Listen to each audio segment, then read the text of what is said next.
Hi children, how are you doing?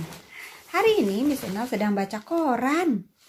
Asik loh baca koran, banyak berita-berita dari kota lain, dari negara lain, banyak gambar-gambar bagus. Pernah kalian baca koran?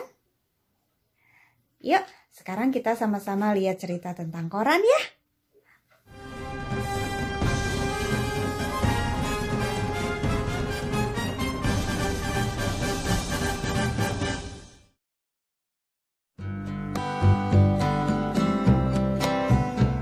Surat kabar merupakan media massa yang paling tua dibandingkan dengan jenis media massa lainnya.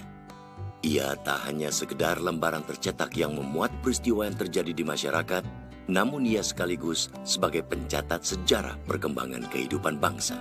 Keberadaan surat kabar dimulai sejak ditemukannya mesin cetak oleh Johann Gutenberg di Jerman pada tahun 1451. Lalu bagaimana dengan di Indonesia?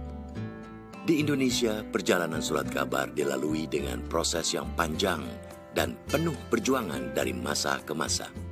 Pada masa penjajahan Belanda, surat kabar pertama di Indonesia terbit. Namun surat kabar yang terbit pada masa itu tidak mempunyai arti secara politis karena lebih merupakan surat kabar periklanan.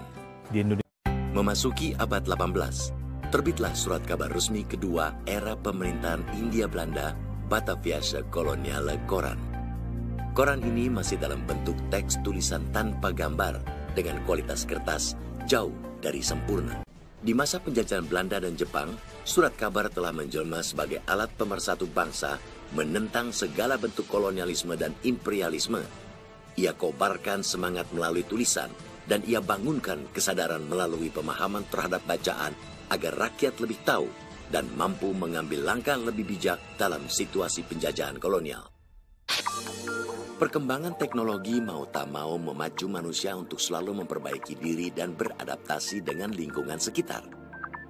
Di era digitalisasi ini, salah satunya ditandai dengan berkembang pesatnya internet.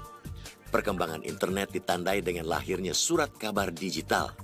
Namun, kehadiran surat kabar digital atau e-paper seakan mengancam keberadaan surat kabar yang sesungguhnya. Sebuah prediksi mengatakan kehadiran surat kabar digital akan menghilangkan surat kabar fisik. Faktanya sudah terjadi di Amerika Serikat pada tahun 2009. Harian surat kabar, The Seattle Post-Intelligencer, menutup operasional surat kabar fisiknya dan lebih memilih beroperasi melalui surat kabar digital. Lalu, bagaimana dengan kondisi di Indonesia? Apakah banyak orang akan beralih ke surat kabar digital seperti di negara-negara maju? Wah, ternyata koran itu sudah ada dari zaman dulu ya. Sampai sekarang masih ada loh korannya. Tapi kalau menurut cerita tadi, koran zaman sekarang sudah ada yang bentuknya digital. Dibaca dari HP, dari komputer. Nah, kalau menurut kalian, lebih enak baca koran beneran kayak gini atau membaca dari HP ya? Kasih tahu sama Miss ya.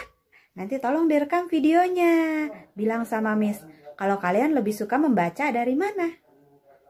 Yuk kita belajar membaca supaya pengetahuan kita bertambah. Oke? See you next time.